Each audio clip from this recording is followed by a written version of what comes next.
when we think of Persia in this time period, Persia extended from the Mediterranean all the way out to the Indus River and underneath the Caspian Sea, up into this area here, and further up into this area, and even went into this area and poked its nose up past Turkey and up into this area here. It also covered part of the the northeastern corner of Egypt. We'll have a map of that in a moment. So he still hung up and accepting the general mindset of today's prophecy students that modern day Persia is Iran, and that I think is wrong. And we'll give you an argument for that to justify. We have to look at ultimately a modern day Persia, this day and hour, that is going to essentially fill its former geographical boundaries as it did in the time of Ezekiel, and there's a special reason why that has to be so. Now, Magog, Persia, number 3 is Cush, Ethiopia, 4 Put, Libya, 5 Gomer, and then 6 Togarmah.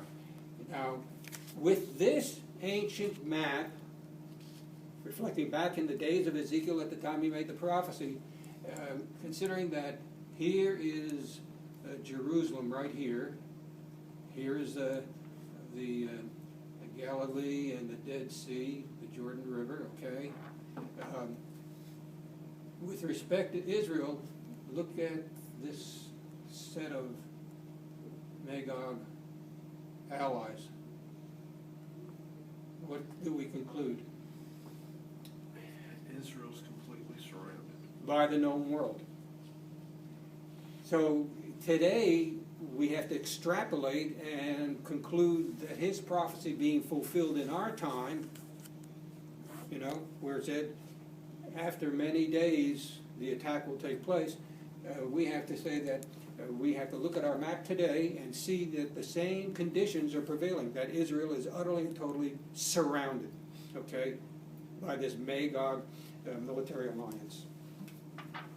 And we'll look at another map that shows how these various tribes, Magog and so on, how they actually migrated into their present day positions. Now, we're not going to read this particular transparency. We did it last week. I just want you to remember that we discussed Magog and Meshech and Tubal from the perspective of these great historians, Herodotus, Josephus, Pliny, Wilhelm Gesenius, okay? And the overall conclusion of this illustrious group is that Magog and Meshech and Tubal refers to modern-day Russia. Back in the days of the late great planet Earth, 1975 and thereabouts, instead of saying Russia, it would have been said the Soviet Union. All right, the Soviet Union is come and gone, but has Russia disappeared? No, Russia is still Russia. And that's what Herodotus, Gesenius, Pliny, Josephus were all saying, that these tribes settled what is today modern-day Russia. Okay? Now, the German scholar, I think this is where we left off last week, the German scholar Dr. Kiel says, after a careful grammatical analysis, that it should be translated as a proper name, that is to say, Rosh.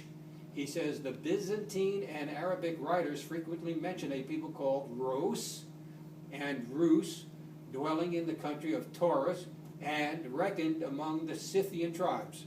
Now, the Scythian tribes we saw on this map were right over in this area here. Okay, there it is, Scythia. It was Russia, right? Which is Russia. Mm-hmm. Exactly. This group were never conquered. Alexander couldn't do it. The Persians couldn't do it. They just could never beat these people down into submission, and they became the progenitors of what? Russians. Rus or Rus, okay? Dr. Justinius in his Hebrew lexicon says, Rosh was a designation for the tribes then north of the Taurus Mountains, dwelling in the neighborhood of the Volga. All right, that's right in the heart of Russia. He concluded that in this name and tribe we have the first historical trace of Rus or Russian nation. In the light of the abundant evidence, it is no wonder that men long before Russia rose to its present state of power foresaw its role in history. Now watch this. Bishop Lowth of England was one of these men. He wrote in 1710. Now Israel wasn't a nation at that point, right? That wouldn't happen until May 14th, 1948. And he wrote back then, Rosh, taken as a proper name in Ezekiel, signifies the inhabitants of Scythia, from whom the modern Russians derive their name. Now in the 18th and 19th century, now what he's saying is, Ezekiel, the prophet, is talking about Russia. Okay? In the 18th and 19th century, such men as Bishop Lowth, Dr. Cumming, Reverend Chamberlain, were ridiculed by many of their contemporaries. After all, who could have imagined then what we now see in modern communist Russia? Now this is 1975. He's talking about Russia as a modern communist Russia. Now, is Russia still communist? Yes. Yes. Unfortunately. Okay. So we, at that time it was also the Soviet Union, but all right, this is still true. We now see in modern communist Russia a country founded upon atheism. All right, now, where is the uttermost north? Since we're on this page, we'll look at it. The final evidence for identifying this northern commander, that is Gog, lies in its geographical location from Israel. Ezekiel puts great stress on this by saying 3 times that this great enemy of Israel would come from their uttermost north. It is mentioned in 38:6 and verse 15, and in chapter 39, verse 2. These are the 2 chapters, 38 and 39. The King James Version doesn't translate this accurately, but the Revised Standard and Amplified versions of the Bible do. The Hebrew word that qualifies north means either uttermost or extreme. You need only to take a globe to verify this exact geographical fix. There is only one nation to the uttermost north of Israel, the USSR, which is now today the Russian Confederacy.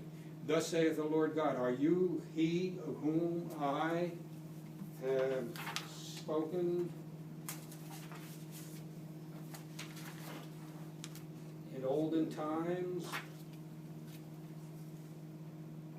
by my servants, the prophets of Israel, who prophesied in those days for years that I would bring you, Gog, against them?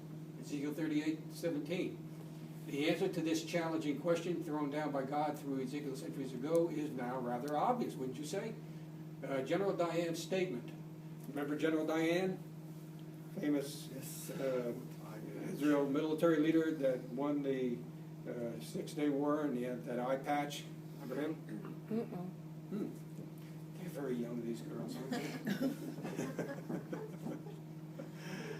they? General Dayan, Moshe Dayan. All right, he was. He is quoted, the next war will not be with the Arabs, but with the Russians. Has a considerably deeper significance, doesn't it? Okay. You ask any modern day Israeli today, who do you fear, who does Israel fear the most, or consider the most likelihood enemy that they will be engaged in war with? They'll tell you right off the bat, just like that, Russia.